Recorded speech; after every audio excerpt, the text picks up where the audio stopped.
Hello students, इस video में आज हम टीसी, टीएफसी और टीवीसी कर्व्स के बारे में पढ़ेंगे। रिलेशनशिप बिटवीन टीसी, टीएफसी और टीवीसी भी पढ़ेंगे। टीसी, टीएफसी और टीवीसी में क्या क्या संबंध होता है, ये सब हम आज इस वीडियो में पढ़ने वाले हैं। तो चलिए दोस्तों, स्टार्ट करते हैं।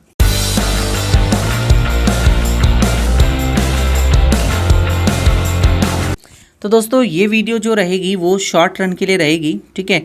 तो यहाँ पर हम basically short run cost curves की बात करेंगे। अभी आप लॉन्ग रन की बात हम नहीं करेंगे, लॉन्ग रन कॉस्ट कर्व्स अगले पार्ट में देखेंगे, ठीक है दोस्तों। तो चलिए देखिए, स्टार्ट करें। तो सबसे पहले आपके पास आती है टोटल कॉस्ट। तो टोटल कॉस्ट का मतलब क्या है? टोटल कॉस्ट का मतलब क्या है कि आपने जो प्रोडक्शन करना है उस प्रोडक्शन में आपकी कितनी टोटल कॉस्ट आती है, ठीक है।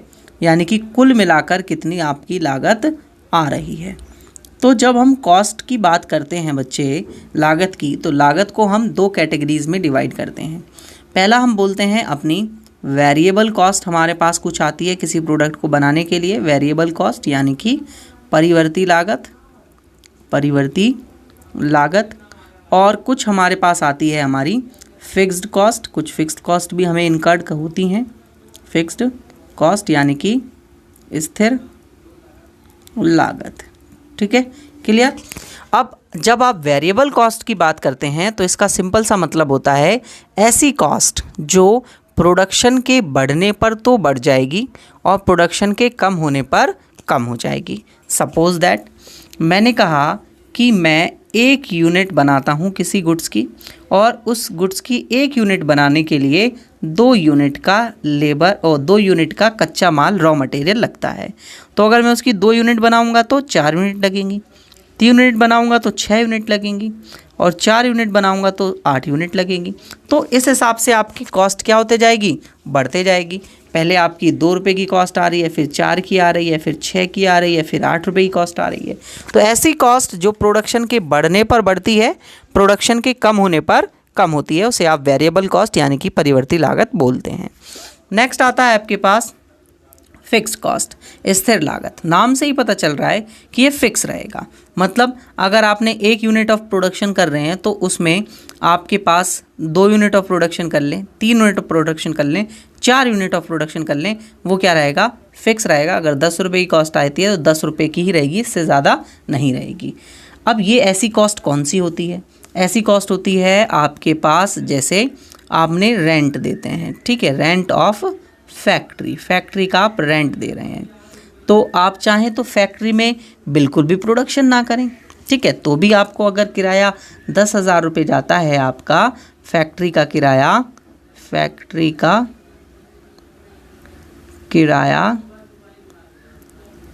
ठीक है, अगर फैक्ट्री का किराया आपका 10,000 रुपये जाता है तो आप उसमें कुछ भी मत बनाइए, बिल्कुल भी प्रोडक्शन नहीं कीजिए, तो भी आपको 10,000 देना पड़ेगा। और अगर आप 1 यूनिट का प्रोडक्शन करते हैं तो भी 10,000 ही देना पड़ेगा किराया, है ना। स्पेस तो आपने पूरा परचेज ही कर रखा है ना। और इसी तरीके से अगर आप वहाँ पर 100 या 10,000 या 1 लाख यूनिट को बनाएं तो भी आपको जो है वो 10,000 ही प्रोडक्शन देना पड़ेगा, कॉस्ट देना पड़ेगा। तो मतलब इतने की ही कॉस्ट आएगी आपकी, चाहे आप कितना भी यूनिट को प्रोडक्शन कर लें। ये तो वैसा ही है ना, जैसे बच्चे मान लीजिए मेरा कोचिंग सेंटर है तो उसका मैं 10,000 रुपये रेंट दे रहा हूँ। तो अगर रेंट अगर मैं उसका 10,000 रुपये दे रहा हूँ तो वहाँ मैं एक बच्चा पढ़ाऊँ तो भी मुझे 10,000 रुपये ही रेंट चार्ज करेगा वो, जो भी लैंडलॉर्ड होगा। और अगर मैं वहाँ 100 बच्चे भी पढ़ाने लग जाऊँ तो भी मुझसे ही 10,000 रुपये ही रेंट चार्ज किया जाएगा। तो वो रेंट मेरे लिए क्या है? मेरी फिक्स कॉस्ट है, उतने का ही उतना रहना है, उससे ज़्यादा वो नहीं होने वाला। जबकि हम वेरिएबल कॉस्ट की जब बात करते हैं तो जैसे जैसे आप प्रोडक्शन बढ़ाते जाओगे वैसे वैसे आपकी कॉस्ट बढ़ते जाएगी। सपोज दैट मैं अभी एग्जाम्पल में ट्यूशन वाले एग्जाम्पल में आया हूँ, कोचिंग वाले में, तो उसी से ले लेते हैं एक एग्जाम्पल। सपोज दैट मान लीजिए मैं एक बच्चे को एक नोट्स देता हूँ या टेस्ट सीरीज़ देता हूँ उसे, तो मुझे उसे प्रिंट वगैरह कराने में थोड़ी कॉस्ट आती है। मान लीजिए 10 रुपये की कॉस्ट मेरे पास आती है।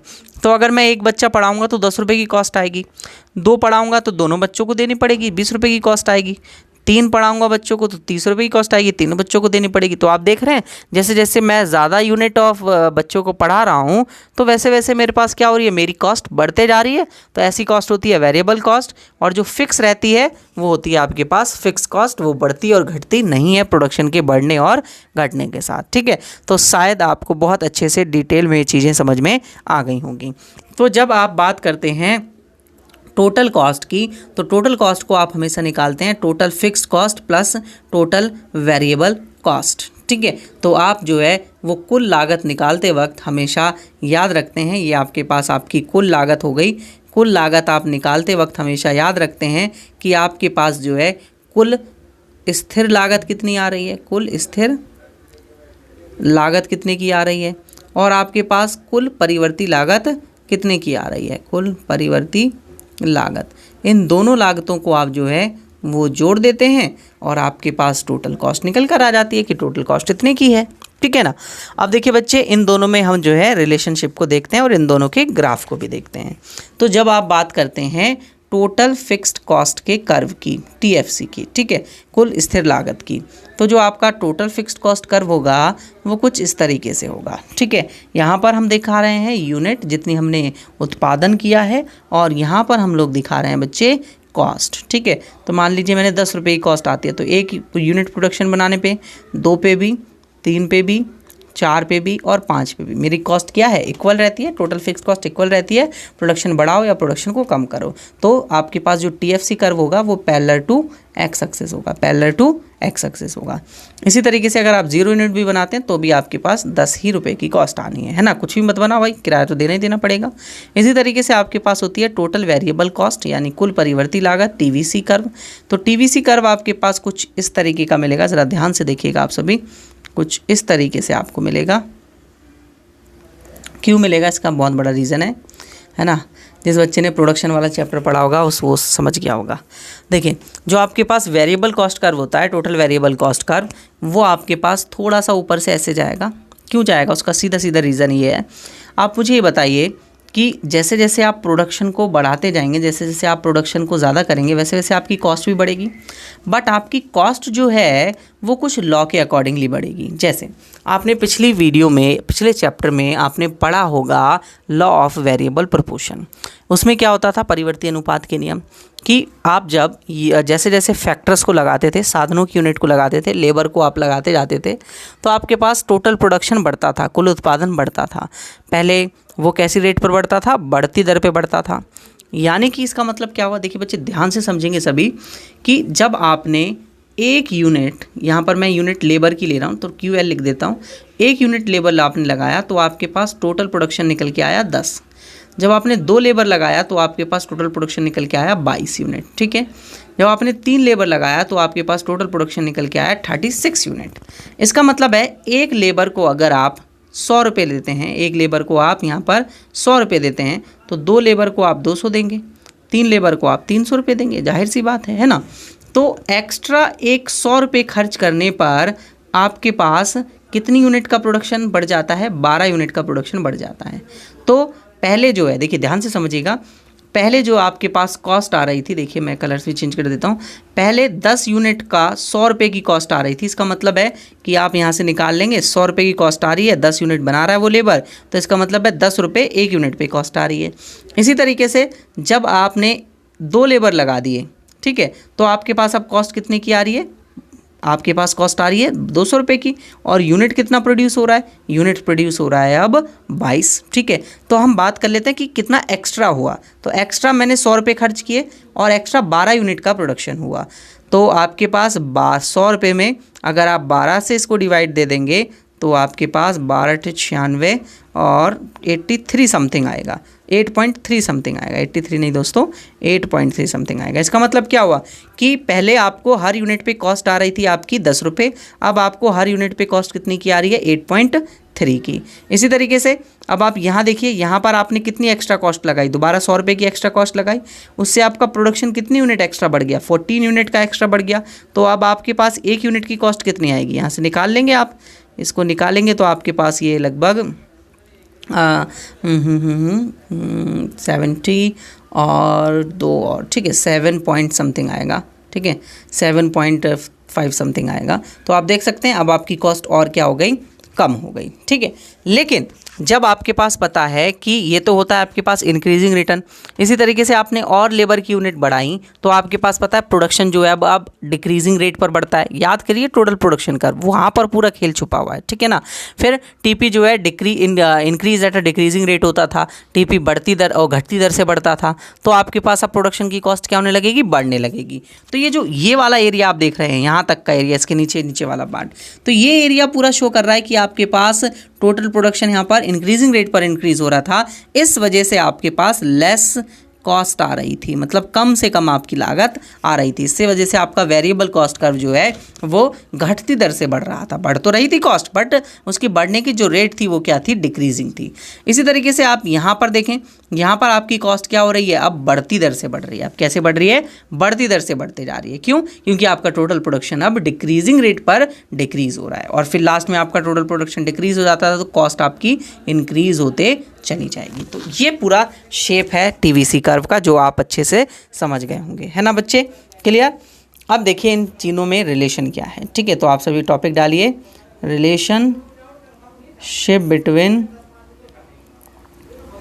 बिटवीन टीसी, टीवीसी और टीएफसी, ठीक है। टीसी टीवीएफसी और में संबंध क्या क्या होता है, इसके लिए सभी बच्चे एक टेबल बनाएंगे, ठीक है, मेरे साथ साथ। तो टेबल में हमारे पास क्या क्या दिया होगा, आउटपुट दिया होगा, कितना कितना यूनिट का हमने प्रोडक्शन किया है। तो 0 से स्टार्ट करते हैं, 1 2 3 4 5 6 7 और लास्टली 8, ठीक है।